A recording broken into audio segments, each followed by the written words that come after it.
SHMACKEMAGOB, everybody. It is time for Suck versus Suck.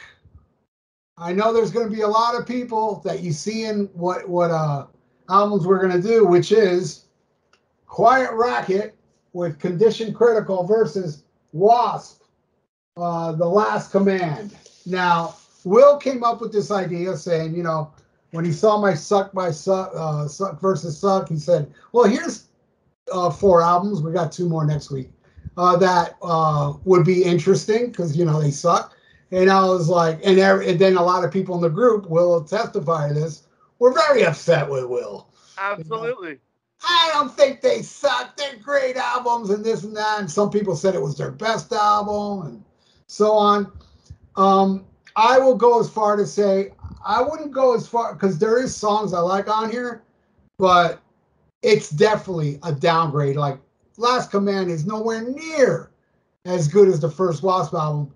And I'll go as far to say that the songs I do like on Last Command aren't as good as the songs I like off the first album. Totally.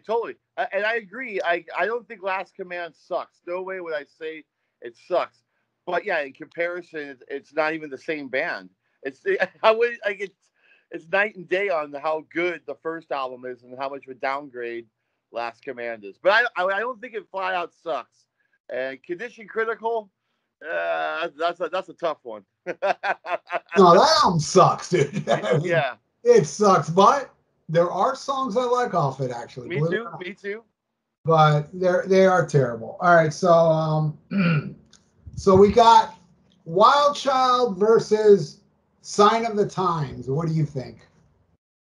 Both albums start out on a high note. Like Sign of the Times is a pretty cool tune. Your typical Quiet Riot fare. But of course, I'm going to go with Wild Child. Wild Child is probably the only song on Last Command that would have fit well on the first album, I think. It's a great song, well written, and Blackie's vocal performance is one of the best on that song. And yeah, I do love that track very much. All right. I'm going to go with Wild Child as well. Because you know, to me, Sign of the Times sounds like Bang Your Head Part 2. It totally does.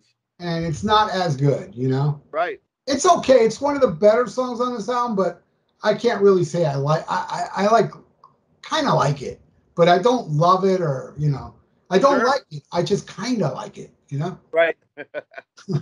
All right. Then we got Ball Crusher versus Mama, We're All Crazy Now.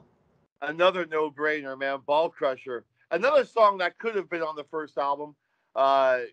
Great lyrics and just a heavy rocking tune. I hate their version of Mama, We're All Crazy Now. It's just like, I mean, come on. It's so transparent that they're doing another Slade song. It's like, if it worked once, it'll work again. And, you know, they were fucking wrong. Big time wrong. And Kevin DuBrow didn't like Slade. Yeah. He didn't want to do Come On Feel the Noise. And I'm sure, like, he was like, I'm sure that was Spencer Proffer. You know? Totally. Oh, yeah. We haven't mentioned that. Yeah. The same producer for each album, Spencer Proffer. Yeah. Which was like the reason, one of the reasons why The Last Command, one of many reasons why The Last Command is not as good as the first album, is the production. Like, a lot of the songs, especially on side 2, start having those Quiet Riot style backup vocals. Hey, raw, and it's like, dude, it's just too much, man. Yeah, it was a sign of the times. It was. No pun intended. But yeah, Spencer Proffer produced. Did Spencer Proffer produce the first Wasp album? No. I forget who produced the first album, but I think maybe someone named Mike Varney, maybe. I think you're right. Yeah. I love the production on the first Wasp album. It's raw and just sounds great. Great tones. Fucking awesome. And the production on Mental Health is killer too. It's just everything, all the annoying aspects of Mental Health are on 10 on Condition Critical, man. Like, they just turned everything up to ad nauseum, man. That is true. Not to get off topic, but I really love your Van Halen tattoo. Oh, thank you, man. Wings, not rings. That's right. That's right. All right. Then we got Fistful of Diamonds versus Party All Night. Just the song title makes me laugh, man. I like Fistful of Diamonds. I don't think it's great, but I'm gonna give it a Party All Night, man. I actually like that tune, man. Wow. It's got cowbell in it. I'm a sucker for cowbell, man. Well, I understand why you're laughing there, Will. That song's terrible, man. But, you know, I mean, I mirror what you think about Fistful of Diamonds. It's like, I don't really, it's not awesome, but it's to me, it's like a passable song. You know, it's kind of passable. And I think maybe Party All Night, the reason I don't like it is because back in the day, MTV played it to nauseum, that video. And it just, I just got sick of it, you know? And remember that video, Pizza, with the nerds and shit? Yeah. All right. So Will's giving one a Quiet Riot. And I'm going to go with Wasp on that one. Okay. Then the next one is Jack Action versus Stomp Your Hands and Clap Your Feet. Okay. Another cowbell song. I love Jack Action. It's my favorite song on Last Command. Really? So, yeah, I'm going with that tune all the way. I hate Stomp Your Hands and Clap Your Feet. It's just fucking bullshit, man. Like, it's lazy songwriting. It's just fucking bullshit, man. Like even when I bought it as a kid, I was like, man, fuck you. I looked at the album cover and went, man, fuck you. Like you're insulting my intelligence here, man. Like, yeah, I have to agree with you. I love Jack Action. It's not my favorite on there, but I do like it. I love what you said on Facebook. It's drowned in reverb, the cowbell. Yeah, dude, totally, man. Great way to say it, you know? And I do love that song, even though I'm not quite sure what the fuck it means. Did the guy kill his girl? Or I don't know. You got to read those lyrics again. It just didn't make sense to me. I was like, it's like complicated, those lyrics. For Wasp. All right. Now we're going with my favorite song off the album, Widowmaker, which, by the way, before we go into this, you know what's funny is that when I saw this tour, Wasp opened, and it was the first album. Whoa. So this must have came out many months later, you know? Because I did see the Condition, and Wasp blew them off the stage. I was just going to say, I'm sure that was a fucking slaughter. Yeah, it was. But unfortunately, they didn't have, what's his face on drums, Tony Richards? Oh, it was already Stephen Riley? Yeah. Yeah, it was already Stephen Riley at that point. All right, the Widowmaker, my favorite off here, versus Winner Takes All. I'm going to go with Widowmaker for sure, man. For sure. Heavy brooding tune. And Winner Takes All, that's like a ballad, right? If I remember correctly. Yeah. Yeah, the big vocals. Winner. Yeah. They actually played that on Solid Gold. Can you believe that? Really? Yeah, they were on Solid Gold doing that song. Wow. Yeah. I have it on an old VHS somewhere. All right, so now we flip the albums over. So we got Blind in Texas versus the title track, Condition Critical. I actually like the song Condition Critical. It's one of the few songs on the album that doesn't have a huge gang backup vocals. Like, they actually wrote a real song and not. I don't think there is any backing vocals. Is there on that song? I don't think there is any. Yeah, no, there's not. So it's kind of like a break, you know, like a break for your ears. Yeah. It's refreshing. Yeah. And I know people are going to hate this, but I really don't think the song Blind in Texas has aged very well. I liked it when I was a kid because it was just so over the top, you know, and the video was funny and everything. But when I hear the song now, I just think it's really corny and this it doesn't gel with me over the years, you know. But I'm still, you know what? I don't know. It's a hard one, man. Now you know how I feel when I do these track by track. What? Now you know how I feel when I do these track by track. Sometimes it's torturous. Yeah, you know, like, because I do like the song Condition Critical, but I'll give it to Blind in Texas. And plus, I fucking hate the Cowboys, the Dallas Cowboys. And Chris Holmes would wear a Cowboys fucking uniform on stage. And I was like, man, fuck this. But yeah, I'll give it to Wasp. Okay.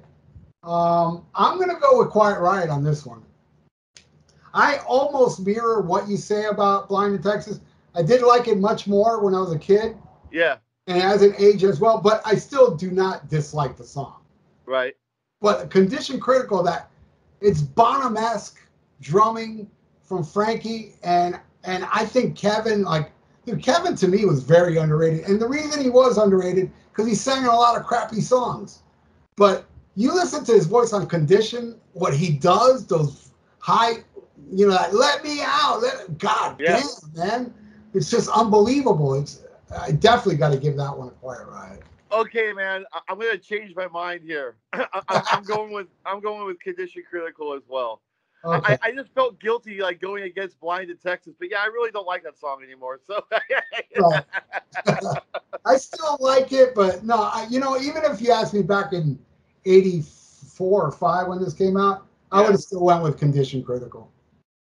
All right, the next one is Cries in the Night versus Scream and Shout. Shout, fucking Jesus, man. I'm gonna go with Scream and Shout actually. Okay. Because if I remember correctly, Scream and Shout has some pretty good double bass in it. And Cries in the Night is the first like real filler song.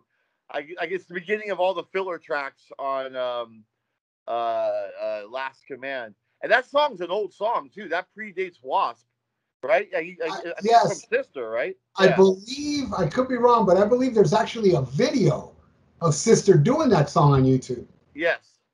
I believe so. Well, I'm going to go with Quiet Riot because this is my favorite song. I've always loved Scream and Shout. Yeah. It's kind of like Run for Cover Part 2.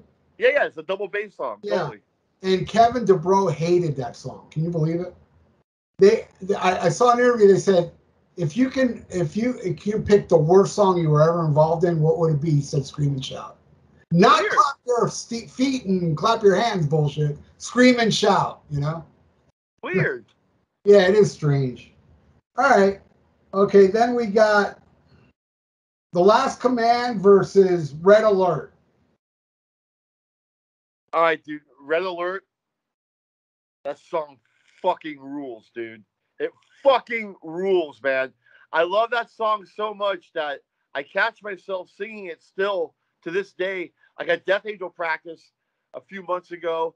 I'm setting my cymbals up, and I'm singing Red Alert out loud to myself. And Rob Cavasciani goes, "What's that?" Like, it caught his ear, and I was like, "Oh, it's just some obscure Quiet Riot song off of Condition Critical." And he goes, "Oh, it sounds pretty good." I was like, "Yeah, man. I love the chorus. It's like the dark song on the album, kind of." Yeah, if the whole album was in that vein of this song, I'd probably love this record. But I'm definitely going with Red Alert. Right on. Okay. Me too. I mean, I gotta go listen to it again. I am aware of the song, but I haven't listened to Condition Critical in a while. I don't remember it being as good as you're saying, but I don't like Last Command, dude. That whoa. I don't know, man. It's just never did anything for me. That's the total Quiet Riot elements seeping into Wasp right there, you know? Right. All right. Then we got Running Wild in the Street versus Bad Boy. I can't believe this is happening, but I'm gonna go with Quiet Riot. I'm gonna go with Quiet Riot, man. Yeah, I think so too, man. I gotta go with Quiet Riot as well. All right, now this one, believe it or not, the last two songs on here I like, and it is a little tough for me, but I know what I'm gonna pick. It's Sex Drive versus We Were Born to Rock. And what's the last song on the Wasp album? Sex Drive. Oh, Sex Drive. Oh, I forgot about that song. Good rockin' tune. The album ends strong, and We Were Born to Rock is pretty cool too, but I gotta give it to Wasp on this one. Sex Drive. You know, I do as well, man. And to me, it was a little tough. But I mean, that song is that song is kind of like the sister of Ball Crusher. Yep. You can take a licking and keep on ticking. I just love it. And I did see this tour open for Kiss on Asylum, and they played Sex Drive that night. Yeah, you're right. You're right. That was my first show ever. That was my first concert. It was Kiss Wasp on the Asylum Last Command Tour at the Cow Palace, February 4th, 1986. Yeah, they played Sex Drive at that show. And I was so young at the time that I was 12 or 13, and I wasn't familiar with the term sex drive. So I thought the song was about a dude getting a blowjob while he was driving his car. Like I thought it was driving and having sex at the same time. I didn't know sex drive was your oomph. I didn't know that. How old were you at that time, Will? I think I was 12. All right, let me tell you something. At 12 years old, I would have thought Sex Drive was about a car. My mind wasn't that filthy as yours back then. A blowjob at 12. A blowjob in a car. You were ahead of your time, bro. You're more mature than me at fucking 12, let me tell you. All right. I think I fucked up again, dude, but we'll see. I'll put the score at the end. I think Quiet Riot may have won on my behalf, I think. Yeah, I see more points for Quiet Riot than Wasp. That's wild. But I don't know why I keep fucking up, but it doesn't matter because I'm going to put the score right here as we're talking. I'm going to put the score, and this is fun, dude. Totally. You and I should do some more track by tracks in the future. Totally. We got one more to go, and it'll be on a week from today. Whatever day I put this video up, it'll be a week from today. So I want to thank you, Will. My pleasure, man. Doing this, and next week, I'm not gonna give away the albums, but I think these two albums we just talked about, they're bad. Next week, they're just as bad. Yeah, oh yeah. One of them is at condition critical level. It's pretty. But after doing this this episode, condition critical doesn't seem as bad as I remembered it. Yeah. After like when you were talking about Red Alert, I'm like, damn, I gotta listen to that again. So what I'm gonna do is I'm gonna put on side 2. I'm not gonna suffer through that clap your hands bullshit. Yeah. And Winter Takes It On, Party All Night. But I will put on side 2 of that. All right. So next week, check it out. We're gonna do another Suck versus Suck, according to Will and I. And not according to you all. And also leave the comments below of what you think, what your track by tracks would be on these two albums. I would appreciate it. So, hey, Will, stay frosty, man. And all right. Listen to Black Sabbath, dude. And SHMACKEMAGOB, bro. SHMACKEMAGOB.